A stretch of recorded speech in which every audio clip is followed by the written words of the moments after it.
guys, thanks for taking a sec to watch my video today.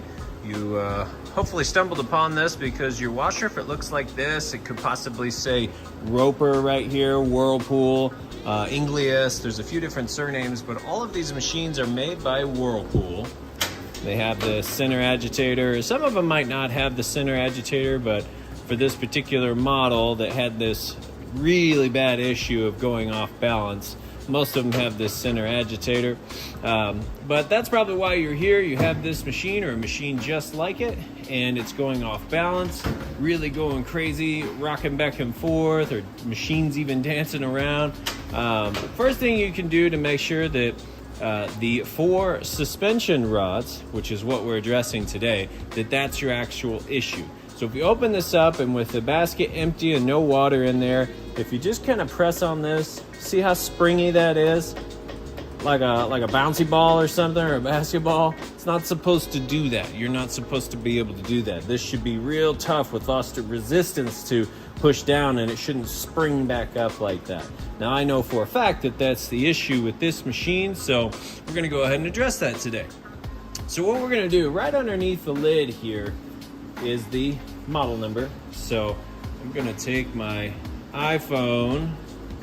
I'm trying to talk over my heater here. I'm gonna take my iPhone, we're gonna snap a picture of that. Okay, and we will go into that picture here.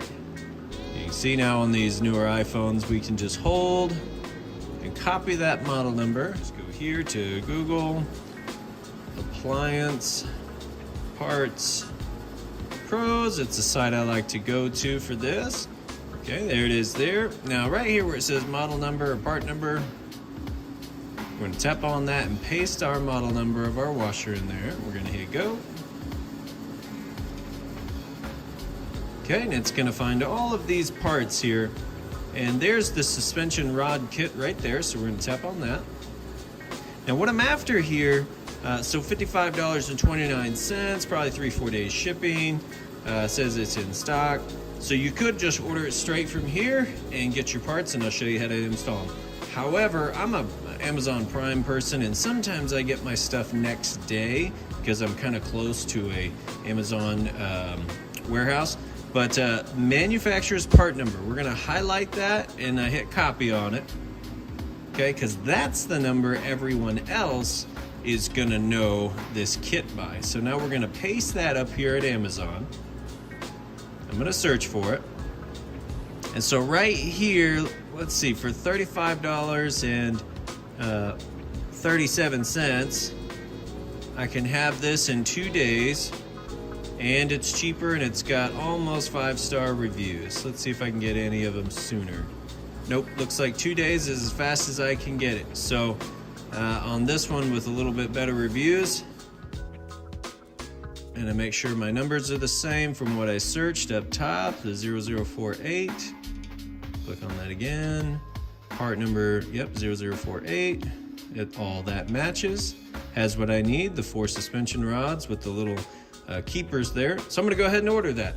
And when that comes in, then I'll be ready to install it on my machine. So in 2 days. Okay, showed up from Amazon. Oh yeah!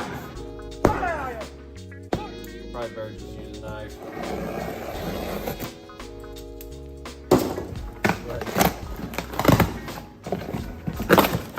These up, it's like in the picture. So now I'm going to show you how to take this machine apart and go ahead and get these installed. All right, if we come around to the back side of the machine, in order to get this top off so we can access those rods, all you need is this screw here. And you're gonna take this off, which is this screw here. And over here, this screw here. So 3 screws, it's a 1/4 little socket. If you got a socket set, I've got a drill that I'm gonna use. So, my drill here.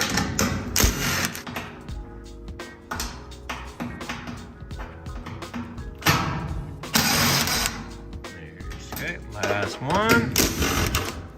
Okay, now those 3 are out. Let's go back around to the front. Okay, now we're ready on the front side. We'll go ahead and close this. Now what we're gonna do is we're gonna pull forward.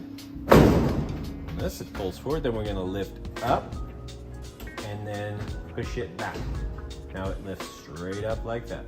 Okay, you have to do it in that direction. Same thing for putting it back. You go down, forward, back.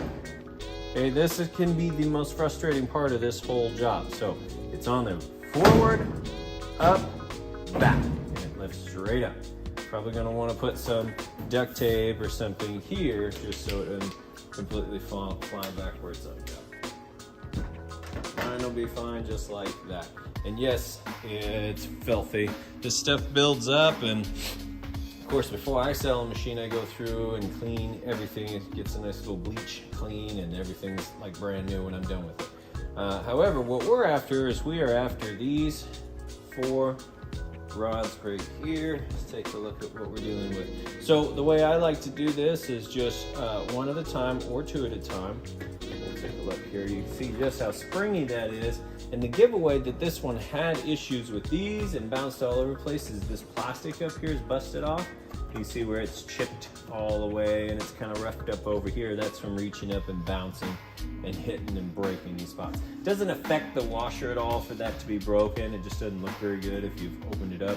However, you'll never see that from top down, so it's not that big a deal, but it means we need to get in there and get it fixed. Okay, so we're taking a look at that guy there. It goes all the way down, and I've got a light here. You shine on that down there. Now there's no slot that's gonna allow us to pop this out from up top. So what we're gonna have to do is release these on the top, tilt the machine back, and then pull them down from the bottom there. So, okay, if you wear a watch, I suggest taking your watch off. I've scratched my last Apple Watch, unfortunately, doing this. So what you wanna do is you're gonna reach down in here, just grab the rod, and lift up. If you do it 1 at a time, it's not heavy, it's not hard to do. You're gonna release this, you turn it, and just pull this out. It only comes out one way. And now this is gonna drop back down the bottom. However, what we're gonna do, we're gonna put it right back up here just like that. Same thing, I release it down, but I'm gonna pull it up and hook it on. Now it's holding itself up. So now what we're gonna do is we're gonna tilt the machine back, reach up in there and grab it. Gonna set this down there like that, and we'll go ahead and tilt this machine back. Okay, just like that. Okay, now I know it's a little bit dark, but I'm gonna show you. So there's our first rod. We're just underneath the machine here. Got my new rods right there ready to go. So there's rod number 1. What I'm gonna do is I'm gonna reach up here and I'm going to grab this rod. Now we know we hooked it up there, so I have to get under here a little bit more. All I'm gonna do is I'm gonna unhook it from up there and just allow it to drop down. So let me do that. Okay, so I just pushed up, we unhooked it from up there. Now it just falls down. Finagle it out. So there is our old one compared to our new one. I always double check, make sure they're the exact same length, and they are. Looks good. I'm gonna bring this little cap piece all the way down, just set it right on top. Now, same thing. We're going to feed it up through the hole right here. And now I'm gonna use my other arm also to do it, but I'm gonna push up on the tub and just hook it back up on the metal up there. That's all I'm gonna do with it. All right, I'll try to talk over my heater, but now we've got them hooked right here on both sides. I left these little inserts in here. I'm not gonna worry about trying to replace those. They're not broken, so I'm gonna leave them alone. So what we're gonna do, grab the new rod. Oh, he slipped off! But this is the perfect example of, see now how heavy it is, that I can't do it with one arm on this side. So we'll just go ahead and hook this side. And I guess this side wanted to go first, so over to this side. Grab this one, do it first.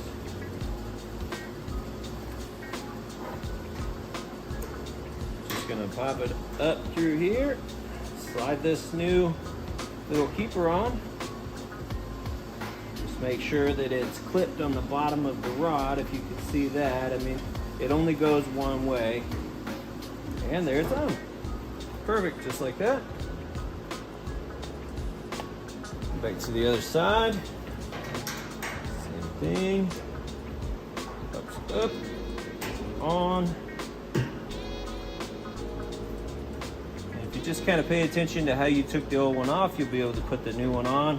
But I'll give you a little close-up of what it's supposed to look like. Okay, so you can see here, this is where you inserted it, and it kind of just shoots off to the side, almost makes like an L. And on the bottom, there's just that little clip. It's super gross, I know. There's just that little clip that just have to make sure the rod is in the clip. And that's just a matter of once you place it in there, just reach underneath it and pop it in place. So this is just designed to move around freely. You could shoot a little bit of lithium grease in here if you wanted to, just to keep it from squeaking over time. I always do. So when I'm all done, I'll come back and shoot just a tiny bit of lithium grease, like lift this up, tiny bit of lithium grease, and then that way it'll never squeak. These two will never squeak. So now what we're gonna do is the exact same thing on the back side. It's no different of a process. It's exactly the same. So I'm gonna knock that out real fast. Okay, now that's done on the back side. All four sides have been replaced, brand new shocks all the way around. And so now check out this little test we're doing here. See what I mean? There is no bouncing like a basketball. It's nice and stiff, and that's exactly how it's supposed to be. So if your machine isn't like this, now you know that the shocks are the issue. So now, of course, from here, I'm gonna clean all this up and get this particular machine ready to be sold. But if this were your machine, all you'd have to do, drop this back down, make sure it's lined up. And remember, you come forward, drops down, you push back. Now the top is locked back on. You put your 3 screws back into the back side, and you're done. Your machine's good to go. It'll rock and roll for you now and not go off balance. That's it. Hopefully you guys found this information useful, valuable. If you did, please like, subscribe, and share this so other people can find this information and save their machines.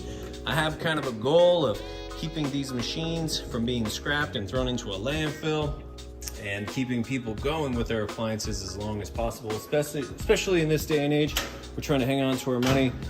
Stores are running out of inventory, so if you can keep your appliances going, that's the goal, and that's my plan with these videos going forward, showing people how to fix their stuff. So thanks for watching. You guys have a great day.